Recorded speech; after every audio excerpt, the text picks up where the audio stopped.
This is Saad Faruqi from UthMag, and I am here with the awesome one, The Miz. Miz, nice to have you here. Of course it is. Of course it's nice to have me here. I mean, I did do a 17-hour flight just to be here, so it better be nice to have me here. Yeah, you are. In your case, you really have been a trailblazer with nothing else, And you broke molds, you did all this stuff. I remember in your interview you mentioned your dad was against you going to WWE, wanted to go back to college.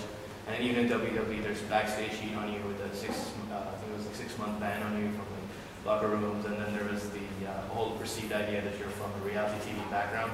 And you fought against it all, and you've been, you are the guy, PWI #1. And just what advice do you have for young people, not just in UAE, but all over the world? The best advice I could possibly give for young people out there is the fact that if people tell you you can't do something, don't believe them. Yeah. And here's why. Because I was always told, you have to do this, this, this, this, and this to make it in life. My parents, my teachers, in high school, everyone always told me, once you're done with high school, you go to college. After college, you go back to Cleveland, Ohio, where I'm from, and you get a job. After you get a job, you get a family, and that's what you do with your life. And that wasn't going to make me happy. So when I went to college, I saw a tryout for the real world. I said, I'm going to try out for this. My parents told me no. All my friends said, what's going to stand you out from 60,000 people trying out for this show? You're not going to make it. I said, I'm going to make it. Somehow, some way, I will figure out a way. And I did. I made it onto the show. And that made me realize, you know what? If I can make it on this, I can make it anywhere. So what do I want to do with my life? I want to be a WWE superstar. You know what it's like to live? I moved from Cleveland to Los Angeles. You know what it's like to live in Los Angeles with all the snooty Hollywood types telling them you want to be a WWE superstar and them laughing in your face saying, you're not 7 feet tall, you're not 300 pounds. How are you going to be a WWE superstar? You're not going to make it. They go, somehow, some way I'll make it.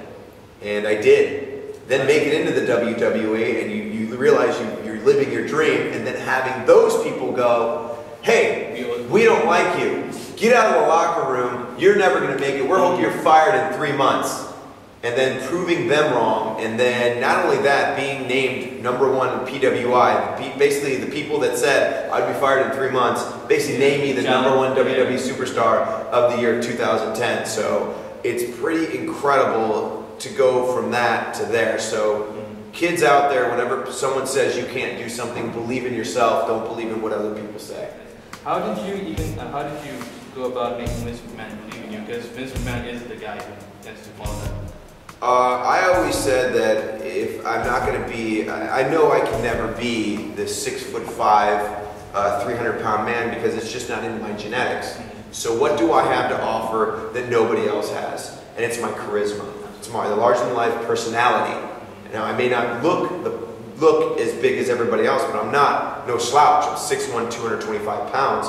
But I'm not the 6'5", 300-pound guy that WWE or Triple H says is what makes a huge, larger than life. You can't see this guy in the backyard. I want people in the audience to say, I can whoop that guy's butt. Because you know what? When I whoop someone else and I tell him I'm better than you, you better believe that guy's going to buy a ticket so he can see me get my butt whooped. But the thing is, he's not going to because I'm better than that. I'm smarter than that. It's using your brains and not your brawn. I mean, it's the David and Goliath type of story. David can beat Goliath. It's just using the right tools. And I have the right tools. Sometimes I think people's minds are warped that you have to be 7 foot tall in order to beat someone up. But you watch anything. You watch movies. You watch any kind of MMA. You watch WWE. You can see the little guy win. And you've seen it before. How important and how profound do you think these changes are in terms of your own career, in terms of The Miz, and how do you think these changes affected you, or if at all? Well, the changes basically that happened is that I haven't been WWE champion in a while, and basically you're always trying to put the best out there for you. And as of right now, I've been dealing with R-Truth. And I felt like, honestly, that I brought R-Truth into the main event caliber. I brought him up.